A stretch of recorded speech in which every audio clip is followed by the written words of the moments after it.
Yo soy partidario de decir que no hay gran diferencia entre la vieja y la nueva ciencia.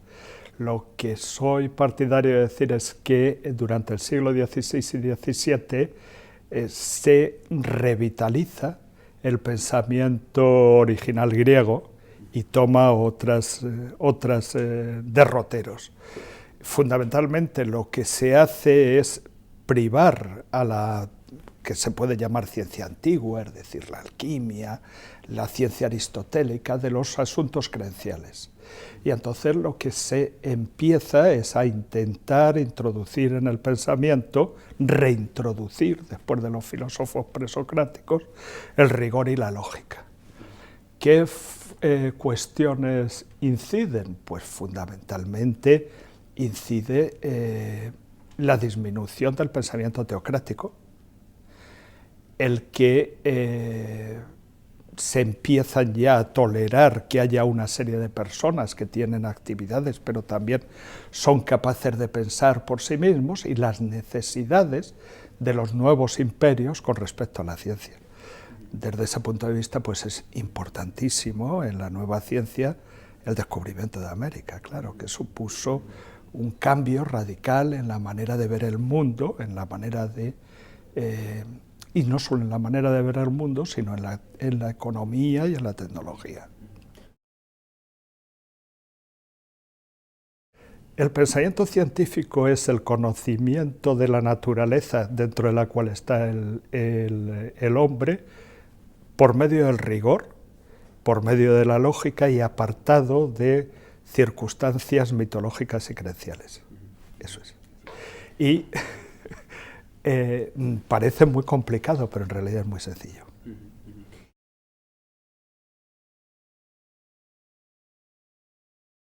Es muy conocida la palabra revolución científica. La revolución científica hace alusión fundamentalmente a la obra de Kuhn, evidentemente a la obra de Poiret, a la propia obra de Copérnico, de las revoluciones de los órbitas celestes, pero yo soy más partidario de Galileo.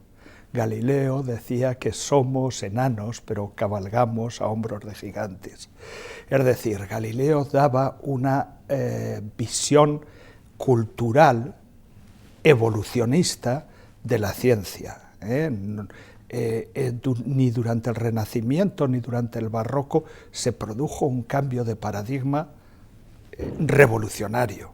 Y eso en la ciencia no generalmente, no se ha producido. No es que de pronto un día se piense una cosa y al día la siguiente. No es que haya un científico que sea de una sola pieza. Newton, que fue el que acabó, digamos, el mundo astronómico, pues aparte de eso, pues trabajaba en la alquimia, porque la alquimia era el paradigma de su tiempo. Es muy bonito lo de decir la revolución científica, pero no se atiene a la realidad. Y los historiadores de la ciencia, yo creo que es una palabra, los historiadores de la ciencia, es una palabra que ya no utilizamos. Lo que sí sucedió es que al replegarse el pensamiento teocrático, al cambiar a consecuencia de la reforma, etcétera, se hizo muy visible una nueva manera de entender el pensamiento, que estaba fundamentado no en mitos, no en creencias, sino en la búsqueda de la verdad dentro de la naturaleza, utilizando el rigor y la lógica. Pero eso no desplaza ni durante el Renacimiento, ni durante el Barroco, ni en la actualidad, el pensamiento creencial, ni el pensamiento mágico. Es decir, son cosas que conviven.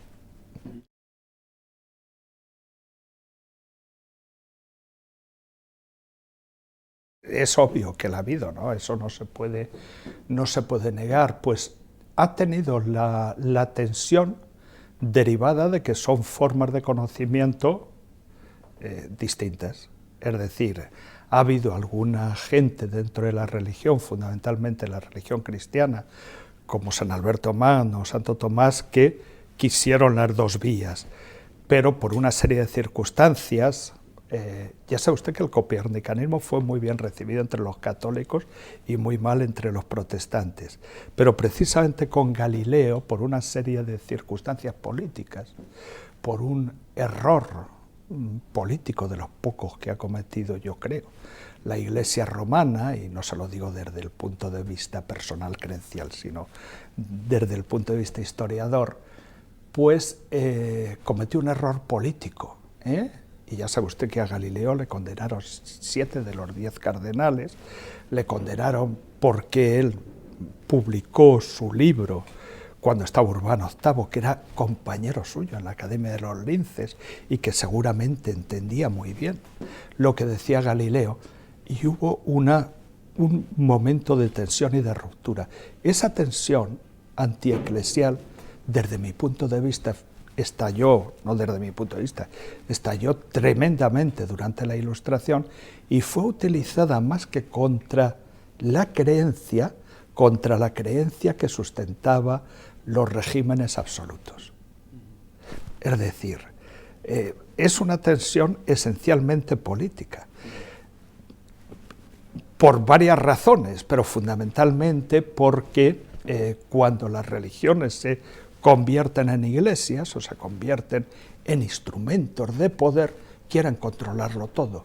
Y hemos tenido la suerte en Europa de que en esa tensión precisamente entre ciencia y creencia hizo separar Iglesia y Estado. Y por eso se pudo democratizar, se pudo hacer la Revolución Francesa, etcétera, etcétera, se pudo llegar a sistemas democráticos. En los países donde no se produjo esa tensión y ese problema grave, pues no se desarrolló la ciencia.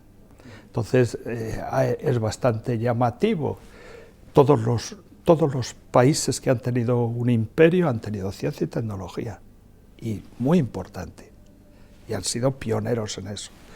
El Islam tuvo, es asombroso, la ciencia y la tecnología que tuvo en el Califato de Occidente, pero también en el Califato de Oriente, pero sobre todo en el Califato de Occidente, en Córdoba. Como no ha habido esa tensión entre creencia y ciencia, pues no, de ser el sumo, hoy en día la ciencia no tiene mucho que ver.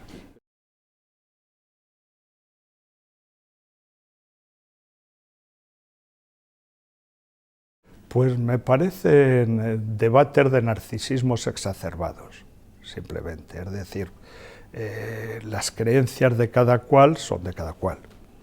Y parece ser, vamos, desde el punto de vista antropológico está claro, que apareces con un sentimiento empírico, luego con un sentimiento mágico, y históricamente ha pasado eso, después con un sentimiento religioso, y los antropólogos dicen que eso es inherente al ser humano. Sin embargo, la ciencia no, el pensamiento racional no. Si fuera inherente al ser humano, no tendríamos que emplear cada generación, pues casi 3/4 de la vida de las personas para formarlas en ciencia. De manera tal, además, que en humanidades, exceptuando los aspectos lingüísticos, es posible que uno sea autodidacta. En ciencia es casi imposible, porque tienes un lenguaje distinto para cada materia, porque tienes que tener un conocimiento profundísimo de la matemática, etc.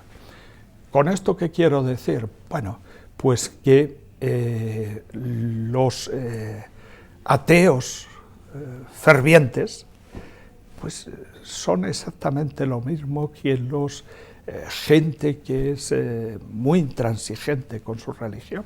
Es imposible, por medio de la razón, por medio de la ciencia, demostrar una cosa o la otra. Es absolutamente imposible. ¿Qué sucedió precisamente durante la modernidad? Que como en la religión católica se había introducido el aristotelismo, quisieron hacer racional toda la creencia y se encontraron con una parte de la creencia, que es lo que ellos llaman el dogma, que es el de la Santísima Trinidad, que dicen que Dios es uno y trino, que seguramente lo que digo es una herejía, pero que a mí me parece que tiene mucho que ver con los pitagóricos. Y eso no es demostrable por la razón. Y entonces empezaron las tremendas querellas de los antitrinitarios, etcétera, etcétera, filósofos, pues porque no se puede someter a la razón. Sin embargo, en la actualidad, pues sigue habiendo un sentimiento mayoritariamente religioso en todo el mundo. Otra cosa es que algunas personas no lo tengamos o estemos más o menos apartadas de las creencias oficiales, pero el que no vea que hay un sentimiento mayoritario religioso muy superior al sentimiento científico, que además a veces es un tremendo espejismo, porque se cree que es que la ciencia lo puede arreglar absolutamente todo, lo cual es una idea platónica falsa, pues el que no se dé cuenta de esa cuestión es que es excesivamente narcisista. Se cree el mismo Dios, se cree omnipotente.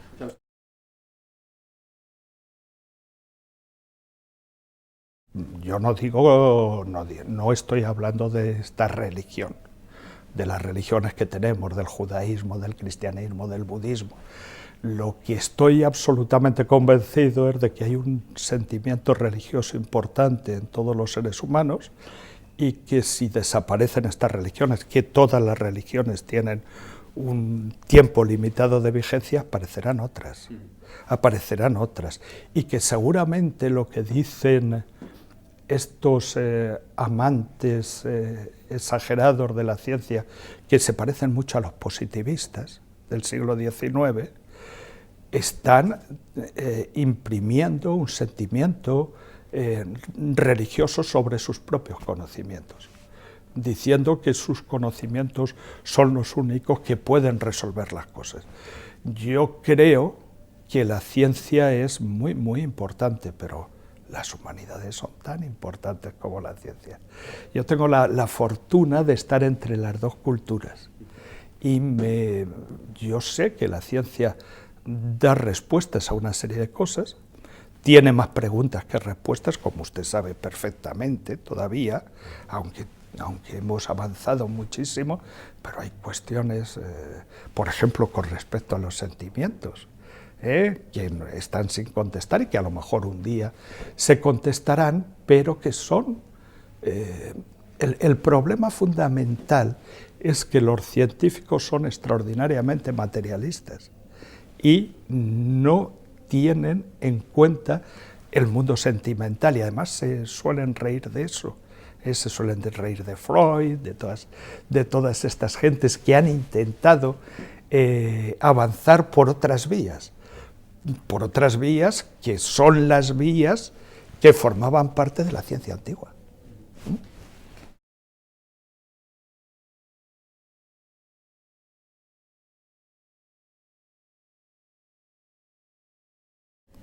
Los principios de la racionalidad científica están amenazados constantemente desde la política, porque son dos elementos de poder.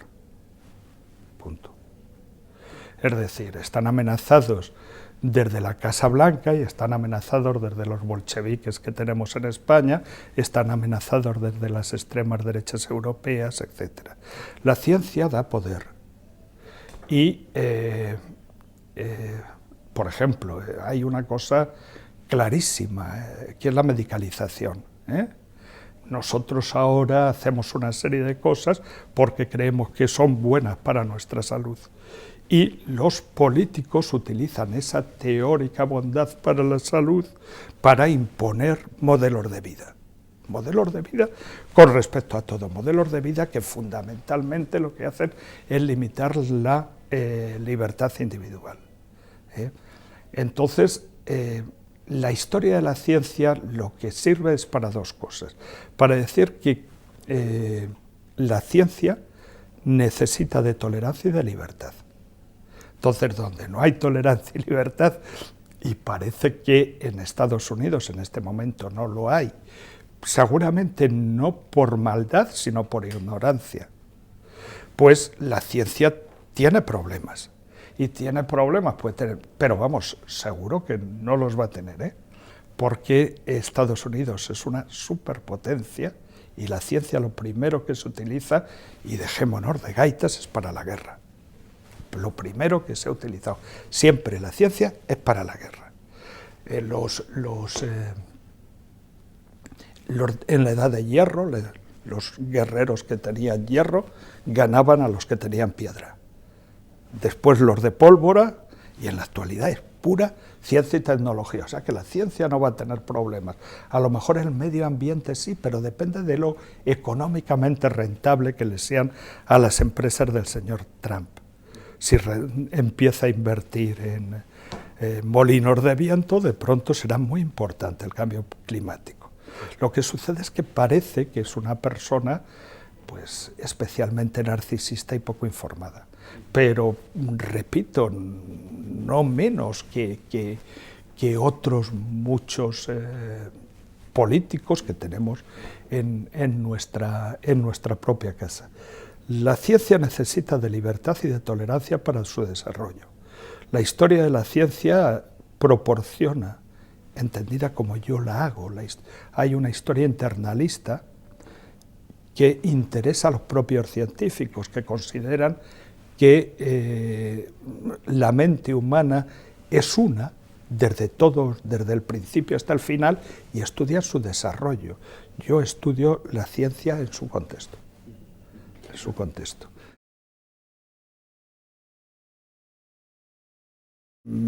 Podemos remontarnos hasta el Museum, ¿no? Cuando Arquímedes ponía sus espejos suctorios para intentar quemar las naves que venían contra Alejandría. Pero los proyectos científicos más importantes que conocemos fueron de la Segunda Guerra Mundial, el proyecto Manhattan y el proyecto que se hizo para preparar la penicilina, que la había descubierto Fleming, pero que era muy costoso realizarla. Constantemente el poder necesita de la ciencia, el poder político, para mantener su poder. Y ese poder se mantiene desde que el mundo existe por medio de la guerra. Entonces, evidentemente, los científicos no se plantean eso, pero sus conocimientos de la naturaleza han sido sistemáticamente utilizados para la guerra, sistemáticamente.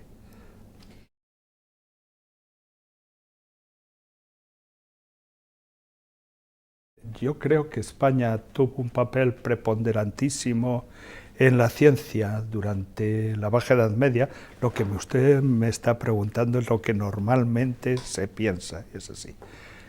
Yo creo que España fue el primer país del mundo durante el reinado de Felipe II, sin lugar a dudas.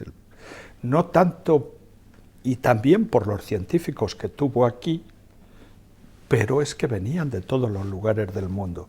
Lo que sucede es que la ciencia, durante, por ejemplo, el reinado de Felipe II, se conoce mal. Y lo que sucede es que en España hemos sufrido, igual que la leyenda negra, la polémica sobre la ciencia española. Y en esa polémica de la ciencia española había que ponerse en uno de los bandos. Si uno era progresista, decía que la ciencia española había sido un desastre. Si uno era conservador, decía que la ciencia española era maravillosa, pero no se conocía la historia de la ciencia. En la actualidad conocemos bastante bien la historia de la ciencia, y en España lo que ha sucedido, el nivel de apoyo de la ciencia por parte del Estado ha sido bueno, generalmente, por parte del Estado. Evidentemente con oscilaciones, con las mismas oscilaciones económicas. Lo que no se ha producido en España es la alianza entre científicos y lo que se puede llamar, o lo se llamaría ahora sociedad civil, que sería un poco absurdo aplicarlo al siglo XVIII, ¿no? Con la gente que necesitaba de la ciencia para hacer comercio. Las revoluciones científicas industriales en Inglaterra y en Francia se produjeron por eso. había unos industriales que tenían unas máquinas que hacían producir y necesitaban mantener esas máquinas en uso. Y para eso necesitaban tecnólogos. Pero los tecnólogos llegaban a un determinado momento que querían saber más y acudían a los científicos. Y la ciencia inglesa es una ciencia no subvencionada. La Royal Society no es una real sociedad mantenida por el Estado, sino por los propios científicos. La ciencia nace por la necesidad de los industriales. En Francia es el Estado el que decide que es muy importante y lo subvenciona. En España se quedó en un término medio. Durante el reinado de Felipe II tuvo en el Escorial un laboratorio alquímico. Es decir, estaba haciendo ciencia de punta. Intentó contratar a todos los soñadores que le ofrecían las mismas cosas que Leonardo da Vinci sugería, es decir, aquellos... intentó cambiar absolutamente el panorama español haciendo los ríos navegables, para lo cual contrató a ingenieros de todas partes. Y hacer los ríos españoles navegables no es un sueño, sino una especie de utopía. Es decir, utilizó ciencia y tecnología de una forma exagerada. Se conoce mal nuestra historia de la ciencia y seguimos con el cliché de que si somos progresistas tenemos que decir que hubo un gran retraso, si somos conservadores tenemos que decir que está muy bien. Ha tenido un nivel. Porque seguramente para las fuerzas productivas españolas creen que la ciencia no es necesaria. Es decir, en ciencias biomédicas, España está a la cabeza. Tenga premios Nobel o no. Tenemos seguramente la mejor asistencia sanitaria pública del mundo. ¿Por qué tenemos la mejor asistencia pública del mundo? Porque el poder ha decidido, apoyado por todos los ciudadanos, que eso es muy importante para los españoles y que la salud en España es un derecho. Entonces se apoya a los sanitarios son excelentes, los sanitarios hacen investigación, y entonces, pero no ha decidido, por ejemplo, que la carrera espacial sea importante. Y entonces no apoya a los físicos, aparte de que en la actualidad hablar en términos nacionales de la ciencia es una barbaridad, como usted sabe. Entonces tendríamos que hablar más bien del posicionamiento de nuestros científicos en el entorno europeo. Y bueno, el entorno europeo tampoco es excesivamente competitivo con el americano o con el chino incluso, ¿no? Pero es porque una sociedad decide que unas cosas son importantes o no son importantes.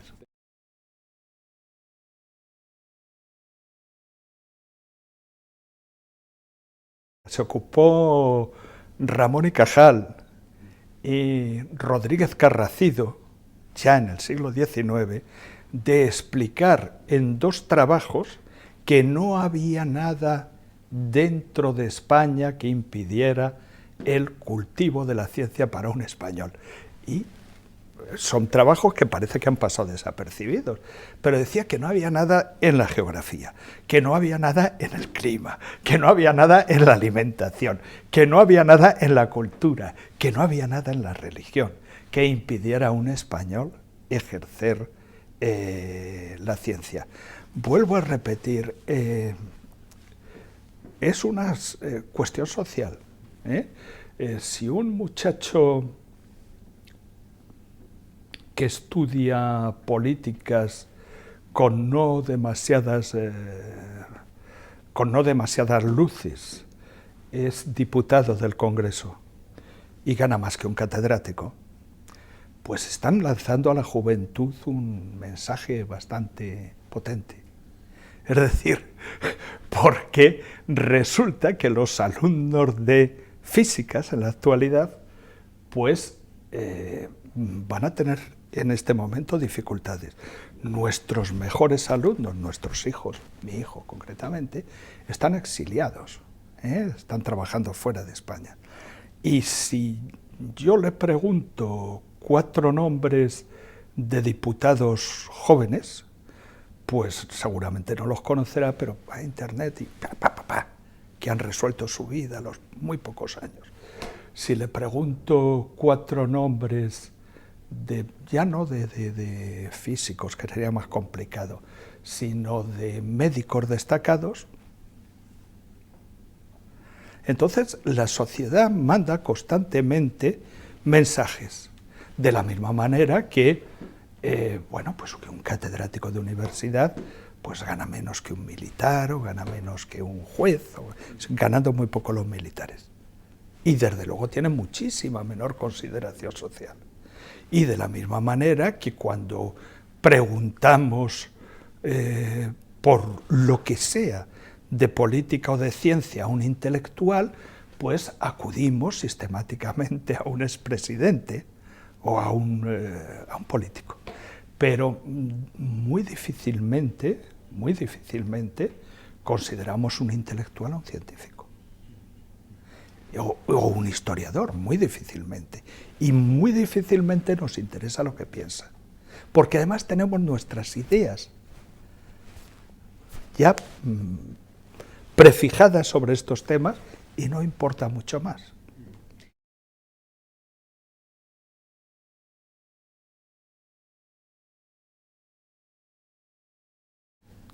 Pero el exilio no es solo de científicos. Mi hijo concretamente es sociólogo. Y bueno, se diría que es el científico de las humanidades, me van a correr sus compañeros, pero quiero decir que no es de ciencias duras. Todos, ya sabe usted que hay una generación que está exiliada. Mejorar la economía. Por una parte, mejorar la economía, y por otra parte, aunque suene terrible, volver a hacer de la universidad el centro de los mejores. De los mejores no quiere decir de los que tengan más dinero, no quiere decir... hay que conseguir que a la universidad vayan los mejores. Y hay que conseguir que haya una buena enseñanza media, pero que vayan los mejores, los más inteligentes, los más trabajadores, solo a la universidad. Y no hay tampoco que tener pues una miríada de licenciados y de ingenieros que por otra parte a Europa y al resto del mundo le vienen maravillosamente bien. Nosotros los formamos y luego, si tienen fuerza, porque hay que tener mucha fuerza, ellos emigran. Es decir, está mal organizada la educación. Ya es hora de que se haga un pacto por la educación. Si se hiciera ese pacto por la educación, se solventarían algunas cosas. Y luego también habría que solucionar la organización de las universidades y de los centros de investigación. Es un poco complicado que se pueda trabajar en equipo cuando cualquier profesor que haya pasado un nivel puede tener su propio equipo de investigación. Con lo cual hay una dispersión tremenda. Quiero con esto decir, hay que organizar. Se ha confundido a veces lo de la democratización de la universidad con la falta de criterios meritocráticos. Y al no haber criterios meritocráticos, pues en el caso concreto de la universidad, se le ha dado cada día, sucede como en todo, cada día es más mediocre.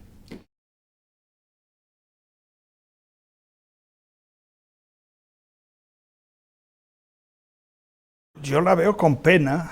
¿Cómo la voy a ver? Con pena y a veces con un cierto temor, porque la historia demuestra que la destrucción puede ser instantánea. Es decir, cuando cayó el Imperio Romano, pues cayó todo. Cayó la cultura helenística, cayó todo, absolutamente. Y los que somos profesores sabemos que cada año nos vienen alumnos, da lo mismo el nivel de formación, son gente estupenda, cada año mejor, con poco nivel de formación, pero siempre hay que hacer lo mismo. Dices, pero ¿cómo puede ser? Es decir, hay que repetir. Yo pienso que el populismo se soluciona en cierta manera estudiando. Es decir, estudiando y estudiando con la mente abierta y estudiando todo. Es decir, no ciñéndote a lo que tú crees, sino estudiando todo y procurando analizar las cosas con una cierta objetividad. Y después que uno ha estudiado, pues también se soluciona viajando, pero se soluciona viajando, no haciendo turismo. De las dos maneras, estudiando y viajando. Las soluciones populistas son terribles siempre, porque pretenden solventar de una manera rápida y simple cuestiones que son extraordinariamente complejas. Es lo mismo que la relación entre ciencia e iglesia, o ciencia y religión, es extraordinariamente complejo. Pero lo que sí que demuestra la reiterada vuelta atrás es que esa idea platónica de que la ciencia lo iba a iluminar todo, íbamos a llegar al mundo perfecto, etc., no es verdad, no es verdad.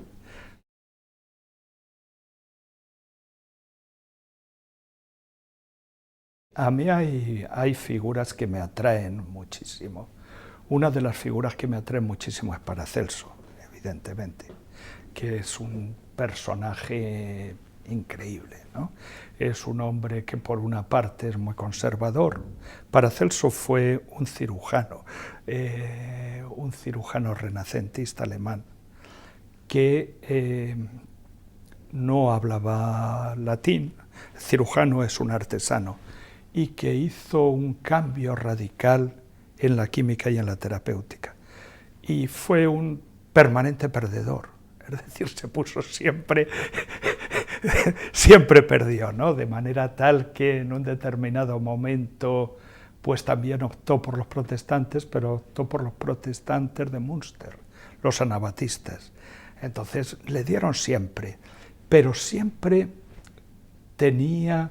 es un hombre que está, yo escribí un libro sobre él y le llamaba El hombre en llamas. Es decir, es un hombre que estaba absolutamente apasionado con lo que hacía, creía en lo que hacía, se le considera el precursor de la moderna farmacoquímica. Jung estudió su figura porque dice que en muchos de sus planteamientos está presente lo que luego se convirtió en el psicoanálisis, cuando habla del gemelo de sombras, etc., ¿no? Entonces es una persona tremendamente apasionante, ¿no? ¿Qué es de lo apasionante? La mezcla. Dices, este hombre era progresista, era conservador, era religioso, era ateo. No, era una persona mixta, ¿eh? Y la otra cosa tremendamente apasionante, lo importante que para él era su trabajo, ¿eh? Entonces, bueno, yo pienso que esas son dos de las características fundamentales para un investigador: la mente abierta y la pasión, ¿eh? Es decir, esto es lo que yo quiero hacer, esto es verdaderamente maravilloso. Por eso es un personaje que me parece magnífico. Y si quiero otro de la órbita cristiana, pues Galileo, diríamos que Galileo. Si yo fuera físico diría que Newton, claro, porque siempre, ya sé que los físicos dicen que Newton fue el hombre más inteligente que nunca ha existido, pero a mí Galileo me parece un personaje muy interesante. Es un hombre renacentista puro, es un hombre que trabajó en muchísimas cosas, es una persona que confirmó lo que veía lo que creía a través de los instrumentos que él mismo hizo, perfeccionó su instrumental, es decir, es un buen científico, creó el método científico tal como ahora se hace, y en un determinado momento le obligaron, por cuestiones políticas evidentemente, a elegir entre su vida, su religión y sus teorías. Y como a mí me gustan los perdedores, eligió su vida y su religión. Y no dijo jamás, por se mueve. No lo dijo jamás, porque estaba ya muy viejo y muy... Es decir, es una persona que como ser humano es entrañable. Me parece que es pues un humano admirable, porque no es un héroe. Y como científico, pues es un hombre inteligentísimo, y aparte de un hombre inteligentísimo, un hombre inquieto, que le interesan muchísimas cosas.